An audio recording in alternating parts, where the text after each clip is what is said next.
ሰላም ጤና ይስጥልን እጅጉን የተወደዳችሁና የተከበራችሁ የአዲስ ስፖርት ቤተሰቦቻችን እንደምን አላችሁልን? ከእናንተው ከሆነው ከአዲስ ስፖርት የዩቲዩብ ቻናላችን አዳዲስ ስፖርታዊ ጉዳዮችን ልናካፈላችሁ እነሆ ዛሬም በድጋሚ ተገናኘን። ስለምታደምጡን፣ ስለምትከታተሉን፣ ቆይታችሁን ከኛ ጋርም ስለምታደርጉ እጅጉን ከልብ አድርገን ነው የምናመሰግነው። በዛሬ ፕሮግራማችን የተለያዩ ስፖርታዊ ጉዳዮችን ወደ እናንተ እያደረስን ቆይታን የምናደርግ ይሆናል። ከነዚህ መካከል ትልልቆቹን የአውሮፓ ክለቦች የተመለከቱ እጅግ በርከት ያሉ ስፖርታዊ ጉዳዮችን ወደ እናንተ እናደርሳለን። ከዛ ውጪ ግን እንደተለመደው ዛሬም የዓለም ዋንጫ ጉዳዮችንን በስፋት የምናነሳበት ፕሮግራምን ወደ እናንተ የምናደርስ ነው የሚሆነው። ከዓለም ዋንጫ ጋር በተያያዘ በርካታ ጉዳዮች ይነሳሉ። ዛሬ የሚጠበቁ በጣም ተጠባቂ ጨዋታዎች ያሉ፣ እነሱንም ጉዳዮች እያነሳሳን ቆይታን የምናደርግ ነው የሚሆነው። ፉአድ ባህሩ ይህንን ፕሮግራም እየመራው ከእናንተ ጋር ቆይታን አደርጋለሁ። እናንተም ቪዲዮአችንን ላይክ፣ ቻናላችንን ሰብስክራይብ እያደረጋችሁ ቆይታችሁን ከኛ ጋር እንድታደርጉ በአክብሮት ጋበዝኩኝ። ከመሸጋገሪያ በኋላ በድጋሚ ተመልሰን እንመጣለን። እስከ ፕሮግራማችን ፍጻሜ ድረስ አብራችሁኝ እንድትቆዩ ነው በአክብሮት የምጋብዘው። ሀሳብ አስተያየት ካላችሁ ስምና አድራሻችሁን እየጠቀሳችሁ ኮሜንት ቦክስ ላይ እንድታጋሩን በአክብሮት እንጋብዛለን። አብራችሁኝ ቆዩ።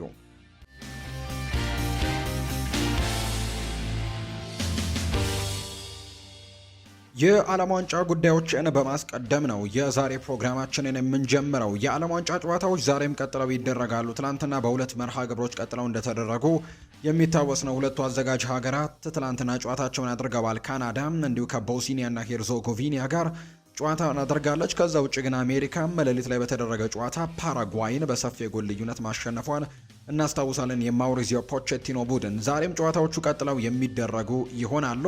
ዛሬ በርከት ያሉ መርሃ ግብሮች ናቸው ቀጥለው የሚደረጉት። ዓለም ዋንጫው በዛሬው ዕለትም በሶስተኛው ቀን ሲቀጥል በ11 ሰዓታት ውስጥም 4 ጨዋታዎች ይደረጋሉ። የዕለቱ መርሃ ግብር የሚጀምረው ካታር ከስዊዘርላንድ ጋር በምታደርገው ጨዋታ ነው። የ2022 የውድድሩ አዘጋጅ የነበረችው ካታር ዛሬ ከስዊዘርላንድ ጋር የምታደርገው ጨዋታ ይጠበቃል። ቀጥሎ ደግሞ የውድድሩ ባለምንጊዜም ስኬታማ ሀገር የሆነችው ብራዚል ልክ ሌሊት 7 ሰዓት ሲል ከሞሮኮ ብሔራዊ ቡድን ጋር ጨዋታዋን ታደርጋለች። ኔይማር በዛሬው ጨዋታ ላይ የመሰለፍ እድል እንደሌለው የሚያሳዩ መረጃዎች ወጥተዋል። ከዛ ውጭ ግን ሞሮኮ ልክ እንደ 2022 በጣም ጠንካራ ጉዞን ለማድረግም ይህንን ውድድር በረጅም ርቀትም ለመጓዝ ተስፋ አድርገው የዛሬውን ጨዋታ እንደሚያደርጉ ነው የበርካቶች ግምት። ብራዚል ግን በድጋሚ ይህንን ሻምፒዮንነቷን በድጋሚ ለማስመለስ 2002 ላይ ነው ለመጨረሻ ጊዜ ብራዚል ሻምፒዮን የሆነችውና ከዛ በኋላ ዋንጫውን አሳክታ አታውቅም። በርከት ያሉ ዓመታት አስቆጥራለችና ከ24 ዓመታት በኋላ ምናልባት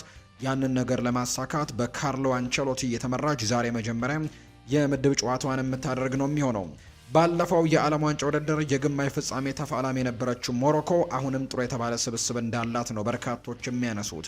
ባለፉት ዓመታት ከውጤት የራቀችው ብራዚል አንጋፋውን አሰልጣኝ ካርሎ አንቸሎቲን ከሾመች በኋላ ግን ጥሩ መነቃቃትን በቡድን ውስጥ እየተመለከትን እንዳለ ነው ዘገባዎች የጠቆሙት። ካርሎ አንቸሎቲ በስብስባቸው ውስጥ ቪኒሲዮስ ጁኒየር፣ ራፊኒሃ እና ኔይማርን የመሳሰሉ ኮከቦችም እንዳሉ ይታወቃል። ኔይማር በጉዳት ምክንያት የመጀመሪያው የዓለም ዋንጫ ጨዋታ እንደሚያመልጠው ይፋ ሆኗል። የብራዚል ብሔራዊ ቡድን ከያዘው ስብስብ አንጻር በዚህ ዓለም ዋንጫ ጥሩ የሚባል ጉዞን ሊያደርግ እንደሚችል በርካቶች እየገመቱት ይገኛሉ። ከ28 ዓመታት በኋላ ወደ ዓለም ዋንጫ የተመለሰው የስኮትላንድ ብሔራዊ ቡድን በበኩሉ ትልቅ ዝና ባላቸው ደጋፊዎቿ ታጅባ ሃይቲን የምትገጥምበት ጨዋታ ሌሊት 10 ሰዓት ሲል የሚደረገው ሌላኛው መርሃ ግብር ነው። ስኮትላንድ በምሽቱ ጨዋታ የሆድ ህመም ያጋጠመው ስኮት ማክቶሚኔ ወደ ሙሉ ጤንነቱ እንዲመለስም ተስፋ ታደርጋለች። በዛሬው ጨዋታ ላይ ያለፈው ዓመት የሴሪኤ የዓመቱ ምርጥ ተጫዋች ስኮት ማክቶሚኔ በዓለም ዋንጫው ለስኮትላንድ እጅግ አስፈላጊው ተጫዋች ይሆናል ተብሎ የሚጠበቅ ነው። በዕለቱ የዓለም ዋንጫ ውሎ ጥሎ ማለፉን የመቀላቀሉ እድል ባገኙት የአውስትራሊያና የቱርክ መካከልም የሚደረግ ሌላኛው ጨዋታ በርካቶች በጉጉት የሚጠብቁት ሌላኛው ጨዋታ እንደሆነ ተደርጓል። ነገር ግን ይሄ ጨዋታ ነገ ጠዋት 1 ሰዓት አካባቢ የሚደረግ መርሃ ግብር ነው። ከብራዚልና ከሞሮኮ ጋር በተያያዘ የተለያዩ ጉዳዮች ይነሳሉ። አዲሱ የሞሮኮ ብሔራዊ ቡድን አሰልጣኝ የሆነው ሙሐመድ ዋሂቢ ቡድኑ እንግዲህ በከፍተኛ የራስ መተማመን ላይ እንደሚገኝ ነው የሚናገረው። በራሳችን ሙሉ እምነት አለን የሚሉት አሰልጣኙ ሞሮኮ ከ4 ዓመታት በፊትም ግማሽ ፍጻሜ ደርሳ እንደነበርም ጭምር አስታውሰዋል። የብራዚልን ታክቲክ እንደሚያውቁ የገለጹት ሙሐመድ የአንቸሎቲን ሁሉንም መጽሐፎችን አንብቤ ያለው በዚህም ሚስጥሩን በደንብ አውቄዋለሁ ሲሉ ጭምር ነው የተደመጡት። አሰልጣኙ ለብራዚል ብሔራዊ ቡድን ያላቸውን ክብር በገለጹበት ቃላትም ወይም ንግግርም ለብራዚል ብሔራዊ ቡድን ክብር አለን፣ ነገር ግን አንፈራቸውም ሲሉ ነው አሰልጣኙ የተናገሩት። የሁለቱ ብሔራዊ ቡድኖች ጨዋታም ዛሬ ሌሊት ሲደረግ ሙሉ 80 ሺህ ትኬቶችም ተሽጠው መጠናቀቃቸው ነው ይፋ የተደረገው። የብራዚሉ ኮከብ ቪኒሲዮስ ጁኒየር ከሞሮኮ ብሔራዊ ቡድን ጋር ከሚደረገው ጨዋታ በፊት ባደረገው ቃለ ምልልስ ላይ እዚህ ያለነው ታሪክ ለመቀየር ነው ሲልም ጭምር ይናገራል። ተጫዋቹ አክሎም ብራዚል በሚገባት የታላቅነት ደረጃ ላይ እንድትገኝ ምንጥራለን የሚል አስተያየትን ነው እየሰጠ የሚገኘው። ለዚህ ለረጅም ጊዜ ጠንካራ ዝግጅት ማድረጋቸውን የገለጸው ቪኒሲዮስ መላው የብራዚል ደጋፊ ሊደግፈንና ሊያበረታታን ይገባል ሲልም ጭምር ነው የተናገረው። ስለ ቡድን አጋሩ ኔይማር ጁኒየር ያነሳው ቪኒሲዮስ ጁኒየር ከኔይማር ብዙ ነገሮችን ተምሬያለሁ፣ እሱ አርአያችን ነው፣ በቶሎ ወደ ሜዳ እንደሚመለስም ተስፋ አደርጋለሁ ሲልም ጭምር ነው የተናገረው። ሌላኛው የምናነሳው ጉዳይ ደግሞ ከተጠባቂዎቹ ጨዋታዎች በፊትም የቱርክና የአውስትራሊያ ተጫዋቾች የቃላት ልውውጦችን አድርገዋል። የአውስትራሊያ ተጫዋች የሆነው ሚሎስ ዳንኬ ቱርክ ከ2002 በኋላም በዓለም ዋንጫ ስላልተሳተፈች ከፍተኛ ጫና አለባት ሲል ይናገራል። አክሎም የነሱ 26 ተጫዋቾች ውድድሩን አያውቁትም፣ እኛ ደግሞ 9 ተጫዋቾች የውድድሩ ልምድ ያላቸው፣ ስለዚህም የተሻለ ልምድ ያለን እኛ ነን ሲል ይናገራል። የቱርኩ ተጫዋች ኢስማኤል ዩሴክ በበኩሉ እኛን ጫና ውስጥ ለመጣል አስቂኝ አስተያየት እየሰጡ ነው ሲልም ነው የሚናገረው። ንግግራቸውን እንደ ቀልድ ነው የምንወስደው፣ እኛን አያውቁንም ሲልም ጭምር ነው የተናገረው። ሃካን ቻናኖግሉ በበኩሉ ሁሉንም ተጋጣሚ እናከብራለን፣ ነገር ግን አቅማችንን እናውቃለን፣ ልምድ እንደሌለን ማሰባቸው በጣም ጥሩ ነገር ነው ሲል ይናገራል።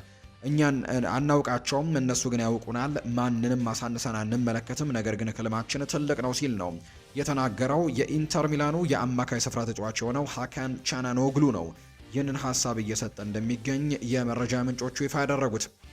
ለዶናልድ ትራምፕ ዋንጫውን ማሸነፍ እንችላለን ብዬ ቃል ገብቼለታለሁ ብለዋል ማውሪዚዮ ፖቼቲኖ ሲናገር። የአሜሪካው ፕሬዝዳንት ዶናልድ ትራምፕ ሀገሪቱ የዓለም ዋንጫውን ማሸነፍ ትችል እንደሆነ አስተያየቱን ጠይቀዋል።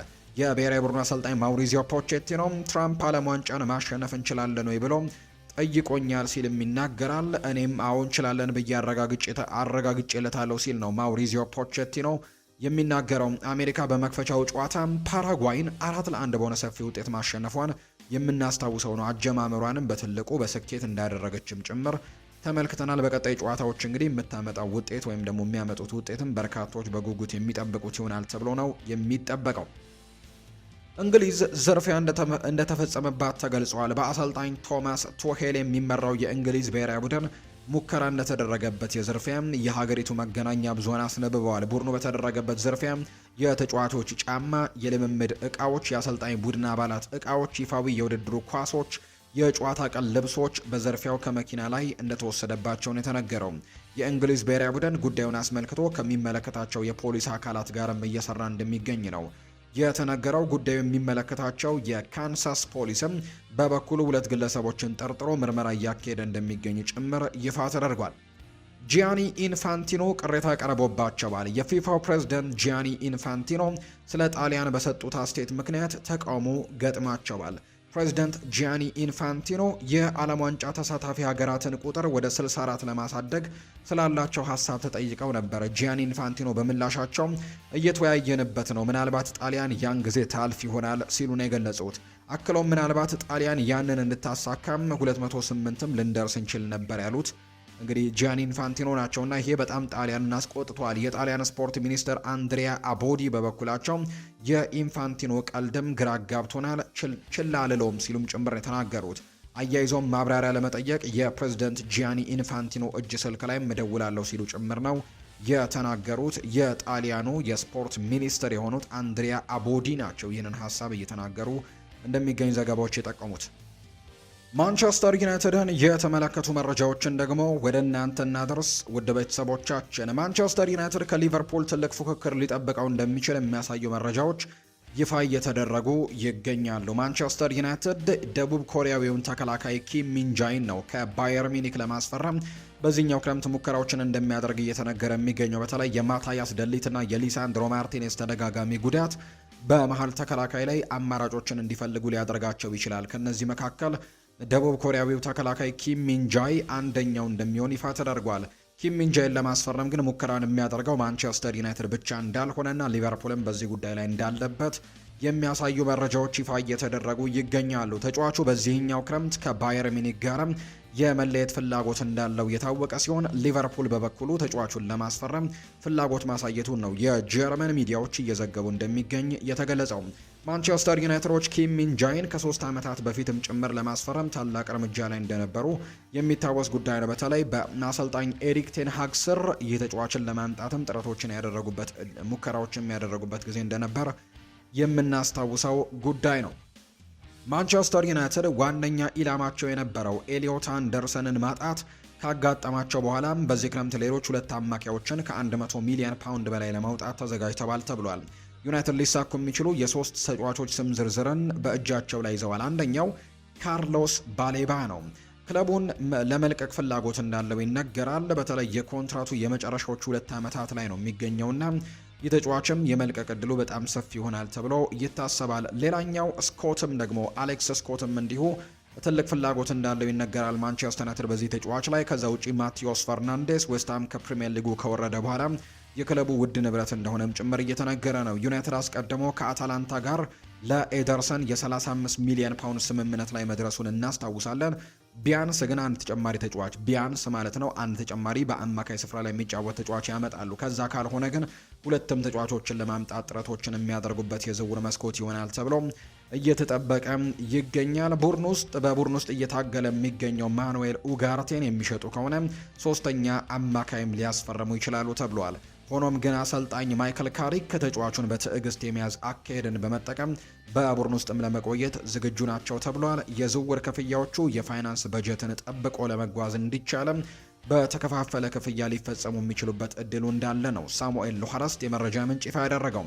ሌላኛው ዛሬ ከወደ ባርሴሎና ወይም ከወደ ስፔን የተሰማው ሌላኛው መረጃ ምንጭ በተለይ ለባርሴሎና ይሄ መረጃ ምንጭ በጣም ቅርብ እንደሆነ ይነገራል። ሙንዶ ዲፖርቲቮ ይባላል። ይሄ መረጃ ምንጭ ዛሬ ከማንቸስተር ዩናይትድ ጋር በተያያዘ አንድ ጉዳይን ይፋ አድርገዋል። ዩናይትዶች ከማቲያስ ፈርናንዴስ ፊርማ በኋላ የካሴሜሮ ተተኪ የሚሆን የተከላካይ አማካይን ማስፈረም ይፈልጋሉ ብሏል ሙንዶ ዲፖርቲቮ ባወጣው መረጃ። በዚህም የባርሴሎናውን ማርክ ካሶዶን ለማስፈረም እንቅስቃሴዎችን ያደርጋሉ ብሎ እንደሚጠብቅ ነው ሙንዶ ዲፖርቲቮ የመረጃ ምንጭ ይፋ ያደረገው።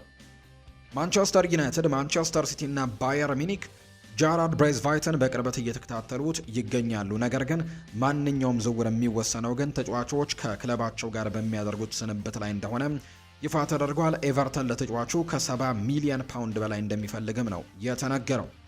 አለን ሺረር ይናገራል። የራሽፎርድ የወደፊት እጣ ፈንታ በድጋሚ እርግጠኛ ባልሆነበት በዚህ ጊዜ በዓለም ዋንጫው ላይ ራሱን ለማሳየት ትልቅ እድልን አግኝቷል ሲል ይናገራል አለን ሺረር። ተጫዋቹ ካለበት ሁኔታ አንጻር ራሽፎርድን ማስፈረም የሚፈልግ የትኛውም ክለብ የደሞዝ ክፍያው ትልቅ ስጋት የሚሆንበት ይመስለኛል ብሏል። ማንቸስተር ዩናይትድ የዝውውር ዋጋውን ይፈልጋሉ፣ ተጨማሪ የእሱ ደግሞ ከፍተኛ ደሞዝም አለ።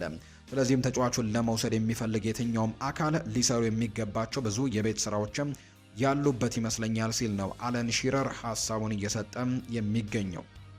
የአርሰናልን ጉዳዮች ደግሞ ወደ እናንተ እናደርስ። አርሰናል ክሪስቶስ ዞሊስን ለማስፈረም እንቅስቃሴዎችን መጀመሩን ተከትሎ ምናልባት በርካቶች በተለይ የአርሰናል ደጋፊዎች የሞርጋን ሮጀርስ ምትክ አድርገው ይመለከቱታሉ የሚል ጥያቄን በርካቶች እያነሱ ይገኛሉ። ነገር ግን አርሰናል ክሪስቶስ ዞሊስን የሚያስፈርም ከሆነ የሞርጋን ሮጀርስ ምትክ አድርጎ አይመለከተውም። ይልቁንም በቡድን ውስጥ ያለውን የማጥቃት ጥንካሬና ጥልቀት ለማጠናከር አዲስ ተጨማሪ ተጫዋች አድርጎ ይመለከተዋል እንጂ አርሰናል በዚህ የክረምት ተጫዋቾች የዝውውር መስኮት ሞርጋን ሮጀርስንም ለማስፈረም እንቅስቃሴዎችን ያደርጋል ተብሎ ይታሰባል። ሮጀርስ ከሞርጋን ጊብስ ዋይት ጋር ሆኖ ዋና ኢላማ ሆነው ይቀጥላሉ በአርሰናል ቤት። ነገር ግን ክሪስቶስ ዞሊስንም ለማስፈረም ጥረቶችን ማድረጋቸው አይቀሬ ነው የሚሆነው በአርሰናል ቤት። አንድሪያ ቤርታ በተመሳሳይ ጊዜ በርካታ ስምምነቶች ላይ መስራቱን እንደሚቀጥል ነው የመረጃ ምንጮቹ ይፋ ያደረጉት። ስለዚህም የበርካታ የአርሰናል ደጋፊዎች ስጋት እንደሆነ ይነገራል። ነገር ግን ሞርጋን ሮጀርስንም ሞርጋን ጊብስ ዋይትንም እነዚህን ተጫዋቾች አርሰናል አሁንም በፍላጎት ዝርዝራቸው ውስጥ አድርገው ንግግሮችን እያደረጉ ነው። ክሪስቶስ ዞሊስንም ከቤልጅየሙ ክለብ ለማምጣትም ጥረቶችን ማድረጋቸውን ይቀጥላሉ ተብሎ ነው የሚታሰበው። አርሰናል የ18 ዓመቱን አማካይ አዩብ ቡአዲን ለማስፈረም ላለፉት በርካታ ወራት በንቃት ሲሰራ እንደቆየም የሚያሳዩ መረጃዎች ያሉ። ክለቡ ለአዩብ ቡአዲ በፕሮጀክታቸው ውስጥም ጠቃሚ ተጫዋች እንደሚሆንም በግልጽ አሳውቀውታል።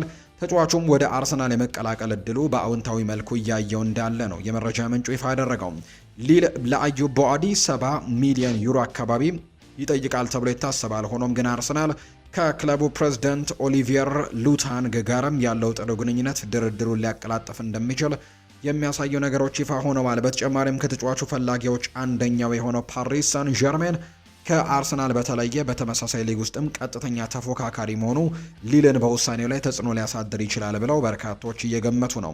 ስለዚህም አርሰናል ከዓለም ዋንጫው በኋላ ከአዩብ ቡአዲ ጋር ተጨማሪ ውይይቶችንም አጠናክሮ ቀጥሎ ይይዛል ተብሎ ይታሰባል። ሚኬል አርቴታ በእነዚህ ውይይቶች ውስጥ የበለጠ ተሳትፎ ይኖራል ብለው በርካቶች ይጠብቃሉ። ውድድሩ ከተጠናቀቀ በኋላ የዝውውር ሂደቱ በፍጥነትም ሊገፋ የሚችልበት እድሉ እንዳለ የሚያሳዩ መረጃዎችን ነው በትልቁ እየተመለከትን የምንገኘው። በአጠቃላይ ግን አርሰናሎች አዩብ ቡአዲን ለማስፈረምም ጥረታቸውን አጠናክረው ይቀጥላሉ ተብሎ እንደሚታሰብ ነው የመረጃ ምንጮቹ አሁንም ቢሆን በትልቁ ይፋ እያደረጉ የሚገኙት። ከአዩብ ቡአዲ ጋር በተያዘ ከዞሊስ ጋር በተያዘ ግን ከሚኬል አርቴታ ጋር ቀድሞውን የተነጋገረ ሲሆን ተጫዋቹ አርሰናልን ለመቀላቀል ከፍተኛ ፍላጎት ነው ያለው። ንግግሮችም በጣም በጥሩ ሁኔታ ላይ ነው እየሄዱ የሚገኙት።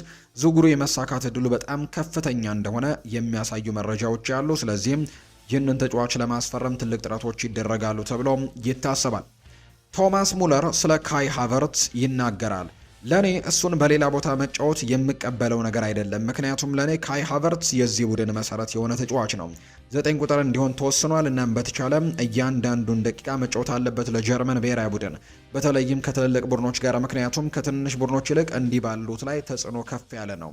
ካይ ሃቨርትስ በእያንዳንዱ የጨዋታ ደቂቃ በሜዳ ላይ መመልከት ፈልጋለሁ። ምናልባትም መሮጥ ካቃተው ያኔ ሌላ ተጫዋችን መመልከት እንችላለን። ዴኒስ ኡንዳቭና ሌሎችም ድንቅ አጥቂዎች በተጠባባቂነት አሉን። ነገር ግን ለኔ ወሳኙ ሰው ካይ ሃቨርትስ ነው ለጀርመን ብሔራዊ ቡድን ሲል ይናገራል። ቶማስ ሙለር ነው ይህንን ሀሳብ እየሰጠም የሚገኘው። አርሰናሎች ማኑ ኮኔን ለማስፈረምም ፍላጎት እንዳላቸው ለኪፕ የተባለው የመረጃ ምንጭ ይፋ አድርጎታል። እንዲሁም ደግሞ በዚህ ክረምትም ከሞናኮ ጋር ለመለየትም ፍቃደኝነቱን ያገኘው ማግነስ አክሊዮቼ መከታተላቸውን እንደቀጠሉ የሚያሳዩ መረጃዎች አሉ። ነገር ግን ሁሉም ውሳኔዎች ግን እንግዲህ አርሰናሎች በሚያደርጉት እንቅስቃሴ ላይ ይወሰናል ተብሎ እንደሚታሰብ የመረጃ ምንጮቹ ይፋ አድርገዋል። የማንቸስተር ሲቲን ጉዳዮች ደግሞ እንንገራቸው። አታላንታም ኢንተር ሚላን ለማርኮ ፓሌስትራም ያቀረበውን የ40 ሚሊዮን ዩሮ ጥያቄ ውድቅ ማድረጉን ተከትሎ ማንቸስተር ሲቲ ከኢንተር ሚላን የተሻለ ጥያቄ ለማቅረብ በዝግጅት ላይ እንደሆኑ ይፋ ተደርጓል። ስለዚህ ማርኮ ፓሌስትራን ለማስፈረም ከአታላንታ ለማስፈረም ከኢንተር ሚላን ይልቅ ማንቸስተር ሲቲ የተሻለ እድሎችን ሊያገኝ የሚችልበት እድሉ እንዳለ ነው ቱቶ አታላንታ የተባለው የመረጃ ምንጭም ይፋ እያደረገ የሚገኘው። ዩቬንቱስ ከአንድ ወር በፊት ስለ ቲጃኒ ራይንደርስ ሁኔታ ማንቸስተር ሲቲን ጠይቆ ነበር። ነገር ግን የተጫዋቹ ዋጋ ወደ 50 ሚሊዮን ዩሮ አካባቢ መሆኑና ተጫዋቹ ከፍተኛ ደሞዝ ተከፋይ መሆኑ ዝውውሩን ከባድ ያደርገዋል ተብሎ ነው የሚጠበቀው። ቲጃኒ ራይንደርስ ማንቸስተር ሲቲን በዚህ ክረምት ለሽያጭ ካቀረባቸው ተጫዋቾች መካከል አንደኛው እንደሆነ ይፋ ተደርጓል። በተለይ በዘንድሮ ጥሩ የሚባል ጊዜያቶችን ማሳለፍ አልቻለም። በርከት ያሉ ጨዋታዎች ላይም በቋሚነት የመሰለፍ እድሎችን ጭምር ማግኘት ያልቻለበት ጊዜ እንደነበር የምናስታውሰው ነው። ይህንን ተከትሎ ቲያኒ ራይንደርስ በሚቀጥለው ክረምት ምናልባት ይህንን ቡድን ማንቸስተር ሲቲን ይለቃል ተብሎ ከሚጠበቁ ተጫዋቾች መካከል አንደኛው ነው ብሎታል ፋብሪዚዮ ሮማኖ መረጃውን ይፋ ሲያደርግ። ቶማስ ቱሄል ስለ ኒኮ ኦራይሊ ይናገራል። ኒኮ ኦራይሊ ታላቅ ተጫዋች እንደሚሆን ምንም ጥርጥር የለኝም። የእሱ እድገት በጣም አስገራሚ ነው። በአጭር ጊዜ ውስጥም ይህን ያክል ተጽዕኖ ፈጣሪ መሆኑ ሙሉ በሙሉ አዲስ ሊባል የሚችል የግራ ተመላላሽ ሚናን መፍጠሩም እጅግ በጣም የሚደነቅ ነው ሲል ይናገራል። ጃሚ ቫርዲ ስለ ኤንዞ ማሬስካም ይናገራል። ልክ እንደ ፔፕ ጓርዲዮላም ስታይል ደግሞ ያለው ሰው እንደሆነ ነበር የሚሰማው። የጨዋታው ዘይቤ ፈጽሞ ተመሳሳይ ነበር። እሱ በፍጹም አይተኛም ነበር ሲል ይናገራል። ከፍተኛው ደረጃ ላይ እንደሚደርስ ሙሉ ለሙሉ እርግጠኛ ነኝ ሲልም ጭምር ነው የተናገረው። የኖቲንግሃም ፎረስቱ ባለቤት የሆነው ኢቫንጀሎስ ማሪናኪስ ከማንቸስተር ሲቲ ጋር ስለ ኤሊዮት አንደርሰን ዝውውር እየተደረገ ያለውን ድርድር በግል እየመሩት ሲሆን ጉዳዩ ከአሰልጣኝ ቪቶር ፔሬራን ጨምሮ ከክለቡ ሌሎች ከፍተኛ አመራሮችን በሚስጥር እንደያዙት እየተዘገበ እንደሚገኝ ነው ቤን ጃኮብስ መረጃውን ይፋ ያደረገው። ሪያል ማድሪድን እንመልከት። አችራፍ ሀኪሚ ይናገራል። ስለ ቪኒሲዮስ ጁኒየር ብቃት ጠንቅቀን እናውቃለን። ከዚህ በፊት በርካታ ጊዜያት ከሱ ጋር በተቃራኒ ሆነን ተጫውተናል።